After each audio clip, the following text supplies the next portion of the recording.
नमस्कार दोस्तों, मैं B.R. Chaudhary, assistant professor in history, government PG college Suratgarh. हम भारतीय इतिहास पढ़ रहे थे और आज हम पढ़ेंगे आधुनिक भारत के इतिहास में एक बहुत ही महत्वपूर्ण टॉपिक है। प्रत्येक कंपटीशन एग्जामिनेशन में यहाँ से एक दो सवाल पूछे जाते हैं, तो कोशिश करेंगे। आज का हमारा टॉपिक रहेगा भारतीय राष्ट्रीय कांग्रेस, जिसको हम कंठस्थ कर लेंगे। तो आइए शुरू करते हैं। भारतीय राष्ट्रीय Congress, Indian national Congress, INC।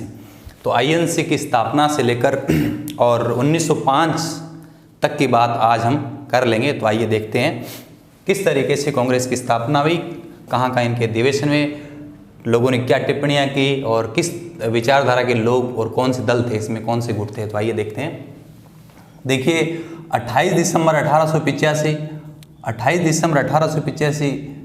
के दिन कांग्रेस की स्थापना हो गई।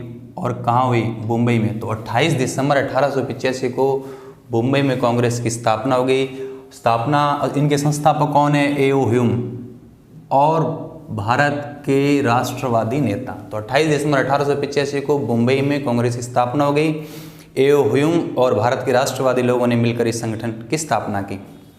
देखिए, जिस समय भारतीय राष्ट्रीय कांग्रेस की स्थापना हुई उस समय भारत का वाइसराय कौन था और उस समय भारत सचिव कौन थे, यहाँ से सवाल पूछे जाते हैं। तो याद रखिए, उसमें भारत का वाइसराय था डफरिन, कांग्रेस की स्थापना के समय 1885 में, और उसमें भारत सचिव का नाम है R. चर्चिल। तो Dufferin viceroy, R. Churchill Bharat सचिव। फिर देखिए जिनकी स्थापना हुई और प्रथम अधिवेशन हुआ मुंबई में, है ना, मुंबई के गोकुलदास तेजपाल संस्कृत स्कूल के अंदर इनका प्रथम अधिवेशन हुआ। क्योंकि ये संगठन भारत की बेहतरी के लिए बना था। तो याद रख लिए कुल कितने लोग थे? 72 लोग थे। भारत की बेहतरी के लिए बना था। इसमें अध्यक्ष चुना गया। तो याद रख लीजिए, प्रथम अधिवेशन की अध्यक्षता किसने की? W.C. बनर्जी, व्योमेश चंद्र बनर्जी। ध्यान रखना, कांग्रेस का पहले क्या नाम था? तो इस संगठन का पूर्व में नाम था भारतीय राष्ट्रीय संघ। तो दादा भाई नौरोजी ने क्या किया? संघ की जगह इसका नाम रख दिया कांग्रेस। तो क्या हो गया? भारतीय राष्ट्रीय कांग्रेस। भारतीय राष्ट्रीय संघ की जगह कांग्रेस नाम किया था दादा भाई नौरोजी ने। और कांग्रेस शब्द है वो USA के इतिहास से लिया है और जिसका अर्थ होता है जनता का समूह। तो अब नाम हो गया भारतीय राष्ट्रीय कांग्रेस। अब देखो, कांग्रेस की स्थापना हो गई। अब प्रति वर्ष इस संगठन का पूरे भारत में अलग अलग जगह अधिवेशन हो रहे हैं। तो कुछ एक अधिवेशन स्टार्टिंग के और कुछ एक दो चार और इम्पोर्टेंट, वो हमें देखना है। पूरे अधिवेशन अभी नहीं देखेंगे, उसका अलग वीडियो मैं बनाऊंगा, लेकिन कुछ इंपॉर्टेंट अधिवेशन है वो थोड़ा सा देख लेते हैं। तो आइए नेक्स्ट बात करेंगे कांग्रेस के अधिवेशन जो प्रति वर्ष होते थे देश के अलग अलग भागों में। तो आइए देखते हैं। 5 कॉलम है। कौन सा अधिवेशन, सीरियल नंबर और अधिवेशन का समय, वो अधिवेशन कहाँ हुआ, स्थान, और उस समय के अध्यक्ष कौन थे, उस समय उस अधिवेशन की अध्यक्षता किसने की और उस अधिवेशन के बारे में विशेष बात क्या थी। तो आइए देखते हैं। प्रथम अधिवेशन तो पता ही है 85 में मुंबई में हुआ। 1885 में मुंबई में। अध्यक्षता वही कौन? W.C. बनर्जी, मतलब व्योमेश चंद्र बनर्जी। याद रखिए, इसमें 72 लोगों ने भाग लिया था और ज़्यादातर लोग कौन थे? वकील और पत्रकार थे। तो वकील और पत्रकार थे, 72 लोगों ने भाग लिया। ये संगठन भारत की बेहतरी के लिए बना था। आइए, क्योंकि प्रतिवर्ष हो रहा है तो दूसरा कब हो जाएगा? 85 के बाद 86। तो पिछली बार मुंबई में, अब कहाँ होगा? कोलकाता। तो ये दूसरा 1886 में कोलकाता में हुआ। इसकी अध्यक्षता की दादा भाई नौरोजी ने। याद रखना, दादा भाई नौरोजी प्रथम पारसी थे जो INC के अध्यक्ष बने। सिंपल। उसके बाद तीसरा सिंपल है, 86 के बाद 87। अब पहले मुंबई हो गया, फिर कोलकाता, अब कहाँ होगा? मद्रास। तो तीसरा हुआ मद्रास। यहाँ अध्यक्ष बने बदरुद्दीन तैयबजी, जो प्रथम क्या थे? मुस्लिम अध्यक्ष थे। तो बदरुद्दीन तैयबजी तीसरे में, है ना, मद्रास 87। अब चौथा, बस नेक्स्ट ईयर हो जाएगा, 87 के बाद 88। तो 1888 में चौथा अधिवेशन हुआ इलाहाबाद में, जहाँ जॉर्ज यूले अध्यक्ष चुने गए। याद रखना, जॉर्ज यूले प्रथम गैर भारतीय अध्यक्ष है। जॉर्ज यूले मतलब प्रथम अंग्रेज है जिन्होंने चौथे अधिवेशन, है ना, 88 के इलाहाबाद अधिवेशन में अध्यक्षता की। अब ये 4 तो लगातार है। अब कुछ एक 4-5 और है, वो इंपॉर्टेंट है, याद रखना। अब 32वां अधिवेशन याद रख लीजिए, 32वां अधिवेशन हुआ था 1917 में, कोलकाता में हुआ। देखिए 32वां अधिवेशन 1917 कोलकाता में, यहाँ अध्यक्षा बनी थी एनी बेसेंट, क्योंकि ये महिला है ना। तो प्रथम महिला अध्यक्षा कौन बनी? Annie Besant. कब? 17 के कोलकाता अधिवेशन में। सीरियल वाइज कौन सा था? 32वां, याद रखना। उसके बाद 40वां अधिवेशन हुआ 1925 के में कानपुर में, तो याद रखना 40वां 1925 में कहाँ हुआ? कानपुर में। इस बार अध्यक्षता किसने की? सरोजिनी नायडू ने। याद रखना, विशेष में पढ़ेंगे सरोजिनी नायडू प्रथम भारतीय महिला जो कांग्रेस की अध्यक्षता उन्होंने की। तो याद रखना, प्रथम महिला आ जाए सीधा तो एनी बेसेंट, प्रथम भारतीय महिला आ जाए तो कौन है? सरोजिनी नायडू। आगे 44वां अधिवेशन याद रखना 1929 लाहौर में, रावी नदी के किनारे, आपको याद है ना 44वां लाहौर में 1929 में। इसकी अध्यक्षता किसने की थी? जवाहरलाल नेहरू ने। और क्या प्रस्ताव पास हुआ? पूर्ण स्वराज। अब कांग्रेस का लक्ष्य क्या हो गया? पूर्ण स्वराज। 29 का लाहौर अधिवेशन सीरियल वाइज कौन सा है? 44वां। उसके बाद याद रखिए 50वां, बहुत सिंपल है, 50वां 1936, 50वां देश 1936 कहाँ हुआ? फैजपुर। और फैजपुर कहाँ है? महाराष्ट्र। इसकी अध्यक्षता भी जवाहरलाल नेहरू ने की। ये पहला अधिवेशन है जो कहाँ हुआ? गांव में हुआ। तो पहला गांव में अधिवेशन कौन सा हुआ? फैजपुर अधिवेशन, जिसकी अध्यक्षता नेहरू ने की, 1936 में हुआ। क्रम में कौन से? 50वां। और 55वां याद रख लीजिए 1948, मतलब कहाँ हुआ? जयपुर में। तो 55वां 1948 जयपुर, इसकी अध्यक्षता की पटाभी सीतारमैया। और सिंपल है 47 के बाद 48 आएगा, मतलब स्वतंत्रता के बाद प्रथम अधिवेशन है। तो 55वां जयपुर, पटाभी सीतारमैया, और स्वतंत्रता के बाद प्रथम अधिवेशन। तो इसके बाद हम पढ़ेंगे, देखिए 85 में कांग्रेस की स्थापना हो गई, और 85 के बाद 85 से लेकर 1905, ये 20 साल का टाइम पीरियड है। 20 साल के टाइम पीरियड में कांग्रेस के अंदर दो तरीके की विचारधारा के लोग रहते थे। तो कांग्रेस में दो दल थे, इसी संगठन के दो दल थे। तो ध्यान से देखना, आईएनसी के 1885 से लेकर 1905, 20 साल के इतिहास में किस तरीके से लोगों की विचारधारा रही। तो दो तरीके की विचारधारा थी। तो विचारधारा या दल, तो दो दल बन गए। याद रखिए, एक उदारवादी विचारधारा के लोग जो नरम दल के थे, और दूसरे उग्रवादी विचारधारा के लोग जो गर्म दल में थे, है ना। तो तुलना करके पढ़ेंगे। तो आइए देखते हैं कि उदारवादी मतलब नरम दल वाले वो लोग थे, वो कौन थे। तो उनके नेता कौन है? उदारवादी नेता, नरम दल के नेता। तो बुजुर्ग लोग थे, वो थे इसमें, तो याद रखना W.C. बनर्जी, मदन मोहन मालवीय, फिरोज शाह मेहता और गोपाल कृष्ण गोखले। तो बनर्जी, W.C. बनर्जी, मदन मोहन मालवीय, गोपाल कृष्ण गोखले और फिरोज शाह मेहता, ये प्रमुख नेता थे। इधर देखिए गर्म दल या उग्रवादी में नेता कौन है? लाल बाल पाल, बाल गंगाधर तिलक, लाला लाजपत राय, विपिन चंद्र पाल। एक और याद रख लीजिए अरविंद घोष। तो ये चार लोग हैं मुख्य जो उग्रवादी विचारधारा के।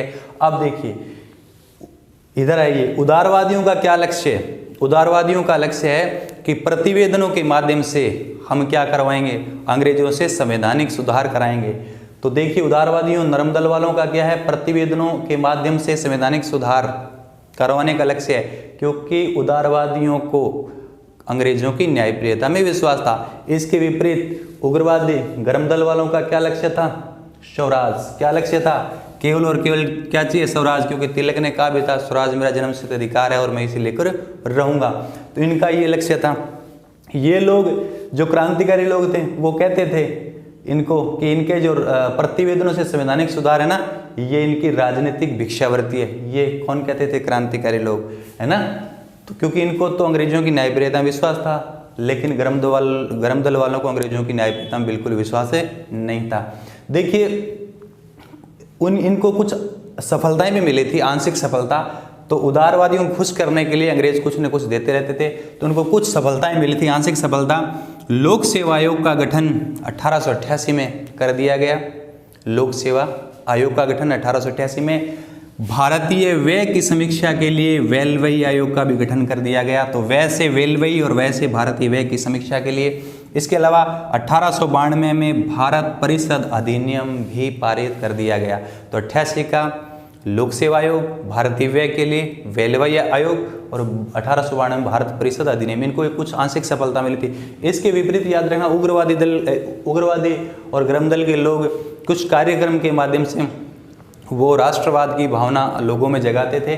कैसे? तो इनके देखो क्या कार्यक्रम है। तिलक ने क्या किया, 1893 में गणपति महोत्सव शुरू किया। देखिए 1893 में यहाँ 3 आ रहा है, 3 कैक है गै है ना, गै गे डैम कितनी नंबरिंग है 3।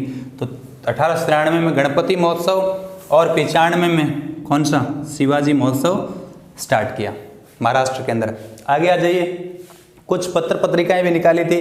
तो देखिए केसरी समाचार पत्र तो मराठी भाषा में तिलक ने निकाला, जबकि मराठा केसरी भाषा में, उल्टा है ध्यान रखना। केसरी समाचार पत्र तो मराठी भाषा में और मराठा समाचार पत्र अंग्रेजी भाषा में। एक किताब, एक रचना और याद रख लीजिए, गीता रहस्य किताब है इनकी। ध्यान रखना तिलक को लोकमान्य भी कहते थे। वैलेंटाइन्स चिरोल ने तिलक को क्या कहा, भारतीय शांति का जनक। तो वैलेंटाइन चिरोल या चिरोल ने भारतीय शांति का जनक किसको बताया, तिलक को बताया। तो इस तरीके से इनकी स्टार्टिंग के 20 साल की कांग्रेस के अंदर 2 तरीके की विचारधारा और 2 तरीके के लोग, हमने अंतर इनमें पढ़ा। आइए उसके बाद देखिए कांग्रेस की स्थापना हो गई। तो कांग्रेस के बारे में लोगों ने टिप्पणियां दी। तो कांग्रेस के बारे में कुछ लोगों ने टिप्पणियां दी, अंग्रेजों ने भी दिया, भारतीय नेताओं ने। तो थोड़ा सा पढ़ लेते हैं, एग्जाम में यहाँ से सवाल आते हैं। तो डफरिन ने क्या कहा, देखो डफरिन आपको याद है वायसराय है कांग्रेस की स्थापना के समय। डफरिन ने कहा कि आईएनसी अल्पसंख्यक वर्ग का प्रतिनिधित्व करती है या सूक्ष्म लोगों का प्रतिनिधित्व करती है, टोटल भारतीयों का प्रतिनिधित्व नहीं करती, अल्पसंख्यक। याद रखिए मारवाड़ी में आपका कहा डफर, डफर को मतलब जिसको कुछ नहीं आता। तो कुछ नहीं आता मतलब उसको ज्ञान अल्प है और या कम है, तो याद रह जाएगा। डफर को पकड़ो, सूक्ष्मदर्शी या अल्प संख्यक को पकड़ो। फिरोज शाह मेहता, फिरोज शाह मेहता ने कहा आईएनसी की आवाज़ जनता की आवाज़ नहीं है। फिरोज शाह मेहता ने कहा आईएनसी की आवाज़ जनता की आवाज़ नहीं है। तिलक कहते हैं कि हम वर्ष में एक बार टटराएंगे तो कुछ नहीं मिलेंगे। सिंपल सी बात है भाई, तिलक है गरम दल के हैं, वो जल्दी फटाफट संवैधानिक सुधार चाहते हैं। तो वो कहते हैं क्योंकि कांग्रेस का अधिवेशन साल में एक बार होता था, तिलक ने कहा कि वर्ष में यदि एक बार मेंढक के टटराएंगे तो कुछ नहीं मिलेगा। तो इधर तिलक याद रखो, इधर मेंढक टटराना याद रखो, तो कुछ नहीं मिलेगा। गांधी जी ने कहा ही था, ये तो सबको पता है कि आज़ादी के बाद कांग्रेस को समाप्त कर दिया जाना चाहिए। तो गांधी जी ने क्या कहा, आईएनसी को समाप्त कर देना चाहिए। ये गांधी जी ने कहा था कि आज़ादी के बाद कांग्रेस को समाप्त कर देना चाहिए। करजन का किस्सा आगे 1905 में आएगा, पढ़ेंगे, क्योंकि करजन ने बंगाल विभाजन किया था। इसके विरोध में कांग्रेस ने स्वदेशी आंदोलन स्टार्ट कर दिया। तो करजन नाराज था कांग्रेस से। तो करजन ने क्या कहा, करजन ने कहा कि गंदी चीज़ है कांग्रेस पतन की ओर जा रही है और मरने में मैं सहायक बनूं, ऐसी मेरी इच्छा है। तो सिंपल है, करजन मतलब काटने वाला। किसको काटेंगे, गंदा है कोई चीज़ उसको काट कर फेंक देंगे, है ना। पतन और इधर मरने, याद रखना। तो करजन में 3 याद रखना, कांग्रेस गंदी चीज़ है, पतन की ओर जा रही है, मरने में सहायक बनूं। उसके बाद बंकिम चंद्र चटर्जी को आप पढ़ो। चटनी कब खाते हैं, जब भूख लगी होती है। तो बंकिम चंद्र चटर्जी ने कहा कांग्रेस के लोग पदों के भूखे हैं। तो चटर्जी चटनी पदों के भूखे। पाल, याद रखना, पाल ने इनको याचना संस्था कहा, है ना। पाल ने, विपिन चंद्र पाल ने आईएनसी को याचना संस्था कहा। लाला लाजपत राय ने क्या कहा, लाला जी ने, कि शिक्षित भारतीयों का राष्ट्रीय मेला है। देखो पाल याचना संस्था और लाला ने क्या कहा, शिक्षित भारतीयों का मेला। देखो मेले के अंदर लाल चीज़ ज़्यादा होती है ना, मेले में लाल चीज़ ज़्यादा होती है। तो लाला ने क्या कहा, मेला। जिन्ना ने क्या कहा, स्वर्ण हिंदुओं की फांसीवादी आईएनसी। तो जिन्ना फांसीवादी आईएनसी, है ना। तो ये थे कांग्रेस के बारे में कुछ कोटेशंस। तो हमने पूरा पढ़ा। देखिए पहले आईएनसी की स्थापना से संबंधित 2-4 बातें पढ़ी, फिर इनके 8-10 अधिवेशन पढ़े, फिर कांग्रेस के 20 सालों की विचारधारा। तो 2 तरीके के दल पढ़े, तुलनात्मक रूप से पढ़ा, और उसके बाद कांग्रेस के बारे में लोगों ने जो टिप्पणियां दी वो पढ़ा। तो बहुत सिंपल है। उम्मीद करता हूं कि ये टॉपिक अच्छी तरीके से आपको कंठस्थ हो गया होगा। यहाँ से एग्जाम में सवाल यदि आएंगे तो आपके सवाल गलत नहीं होंगे। मिलते हैं बहुत जल्द नेक्स्ट वीडियो में। Thank you.